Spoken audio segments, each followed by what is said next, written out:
Hello all and welcome to the virtual lab on pumps. So what I'm going to do today is explain the working of our pump apparatus, and then we're going to show you how these pumps can be configured to work either as a single pump, pumps in series and pumps in parallel, and then we will go over the data that we're going to collect, and then we will provide you with a data sheet which you're going to be using as the data set that you've collected to write your report. Okay.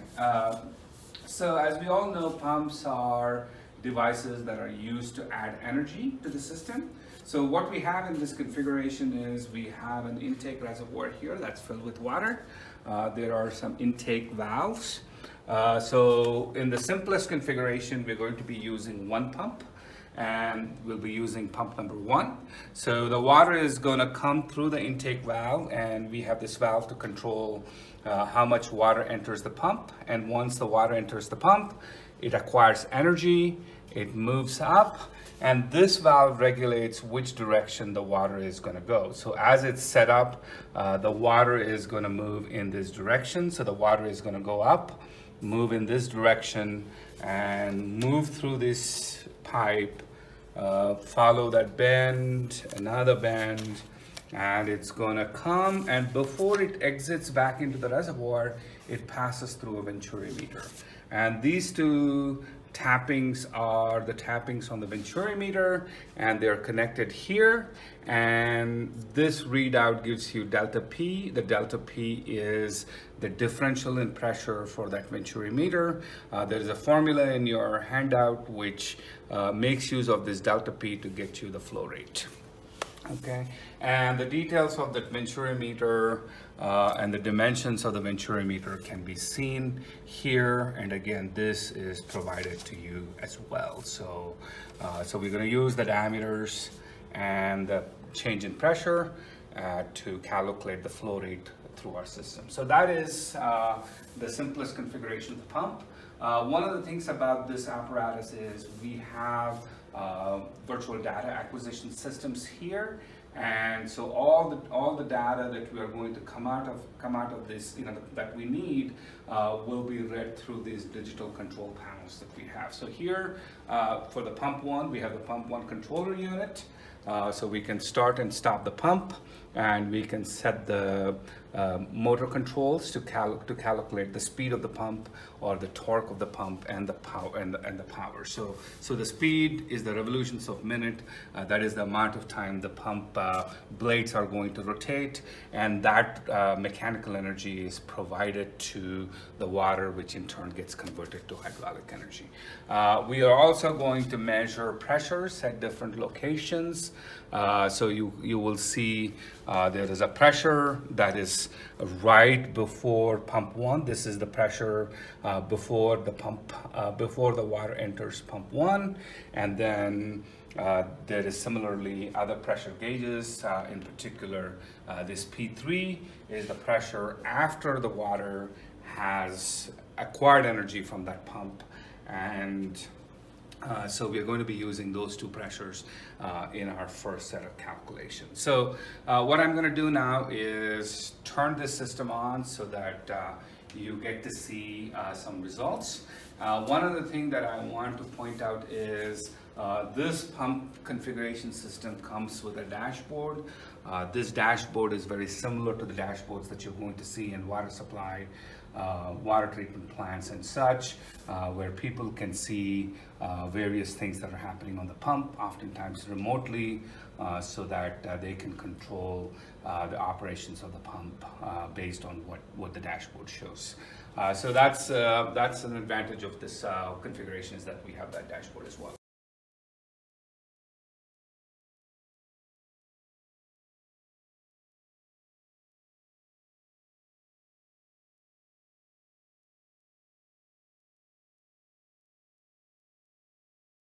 Okay, so what I'm going to do now is show you the workings of a single pump. So for that, we need to open this valve. This valve is the water. So the water starts from the intake and comes through this valve. What we can do here is control the speed of the pump, and by what we do in our experiment is set up the speed to about 3,000 revolutions per minute, which is the maximum capacity of this pump. So as you can see, as I increase the speed, the pump is moving faster, it's making a lot more noise.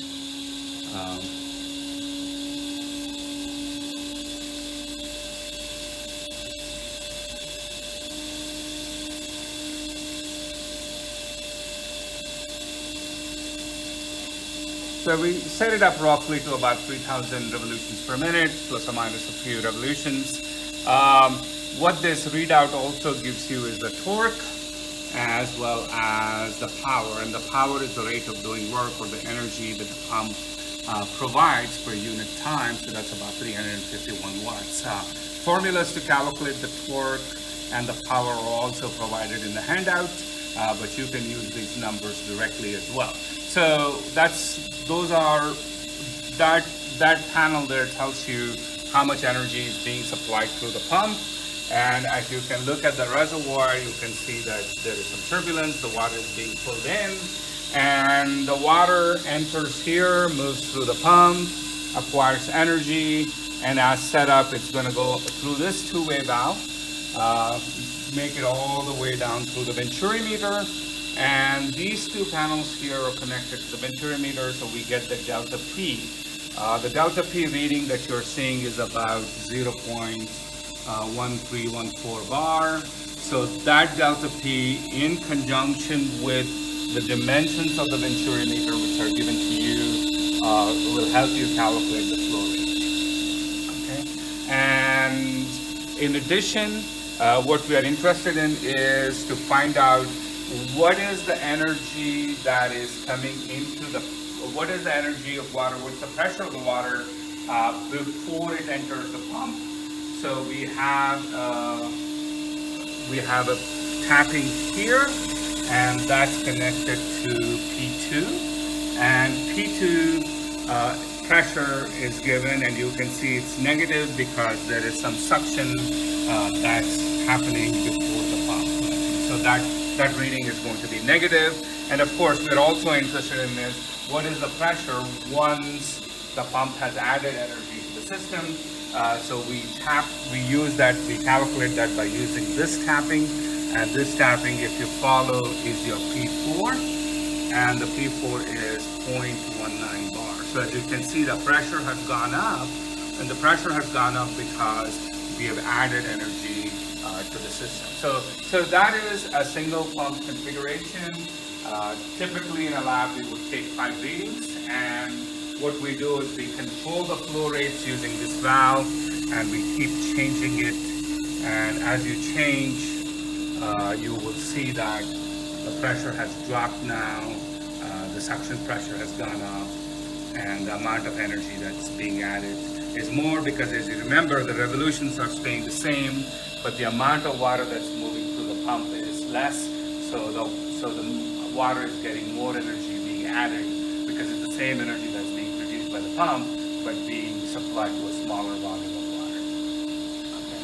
And again, you can see that the speed changes a little bit, but roughly stays the same. So for all our experiments, we're going to keep the speed roughly the same, and that's what we do with pumps and series. Again, just to recap, water enters pump 1.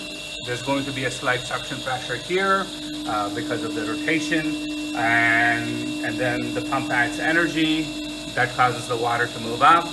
This valve controls in which direction the water is going to move. It's set up to move. This dot here, this black indentation tells us the water is moving in that direction, and then it moves through. We have a manometer tapping before and after, so that tells you how much pressure change happened because of the pump. And then we have a valve that controls our flow rate, and then the water makes it through a Venturi meter. We calculate the pressure differential of the Venturi meter along with the dimensions of the Venturi meter to calculate our flow rate. Okay, so these are the basic steps. These are the calculations that you'll be making for a single